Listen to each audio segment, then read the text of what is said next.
জাহাঙ্গীরনগর বিশ্ববিদ্যালয়ের অধিকতর উন্নয়ন প্রকল্পের আওতায় নির্মাণাধীন 10তলা স্টাফ কোয়ার্টার ভবন থেকে পড়ে রাকিব নামে এক নির্মাণ শ্রমিকের মৃত্যু হয়েছে। শনিবার বিকেলে এই দুর্ঘটনা ঘটে। ফিনিশিং কাজের সময় বালু সিমেন্টের বর্জ্য ফেলতে গিয়ে তিনি নিচে পড়ে গুরুতর আহত হন। পরে হাসপাতালে নেওয়া হলে চিকিৎসক তাকে মৃত ঘোষণা করেন।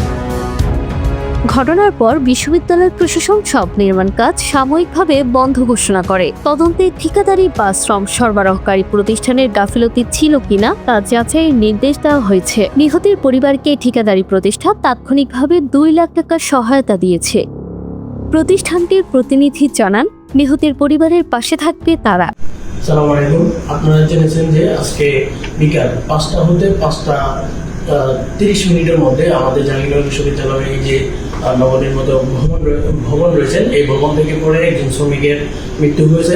আমরা যতদূর জানতে পেরেছি, এখানে এসে যে তিনি এই জায়গাটা থেকে ময়লা ফালানোর সময় তিনি এখান দিয়ে পড়ে গিয়েছেন নিচে। এবং আমরা এখানকার যিনি ইঞ্জিনিয়ার রয়েছেন ওনার সাথে আমরা কথা বলেছি। কথা বলার পরে উনি যেটা আমাদের জানালেন যে যখন 5টা পর্যন্ত তাদের ওয়ার্কিং টাইম শেষ হওয়ার পরে যখন সবাই চলে যাওয়ার মুহূর্ত, ঠিক তখনই যে ছেলেটা মারা গিয়েছেন ওনার সাথে 2 জন মিস্ত্রি ছিলেন এখানে। তারা দুজন যাওয়ার জন্য প্রস্তুত হচ্ছিলেন এবং ওই ছেলেটাকে বলেছিলেন যে এখানে যে ময়লাগুলো রয়েছে অবশিষ্ট কাজ শেষ করার পরে সেই ময়লাগুলো যাতে এখান থেকে নিচে ফেলে দেয়।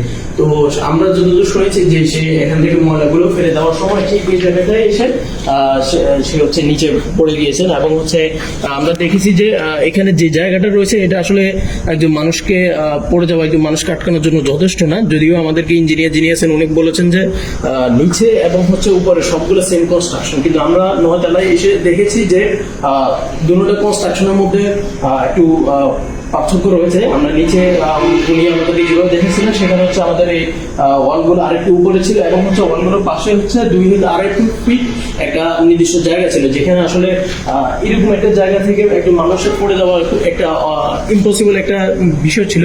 কিন্তু আমরা এখানে সরজমিনে এসে দেখতে পাচ্ছি যে আসলে এখান থেকে যদি কেউ নিচে পড়ে যায় তাহলে তার সেফটির তার যে বাঁচার কোনো ধরনের ওয়ে সে এখানে আর পাওয়ার কথা না। এখান থেকে সোজা একবারে নিচে চলে যায়।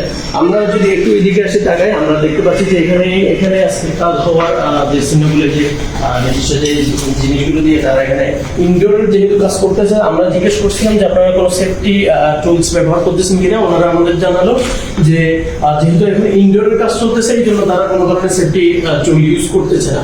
সাইট ম্যানেজার বলেন, হেলমেট ও সেফটি বেল্ট থাকা সত্ত্বেও অনেক শ্রমিক সেগুলো ব্যবহার করেন না, যা নির্মাণ খাতের সাধারণ সমস্যা। উপাচার্য অধ্যাপক মাহফুজ আহমেদ শ্রমিকের মৃত্যুতে গভীর শোক প্রকাশ করেছেন।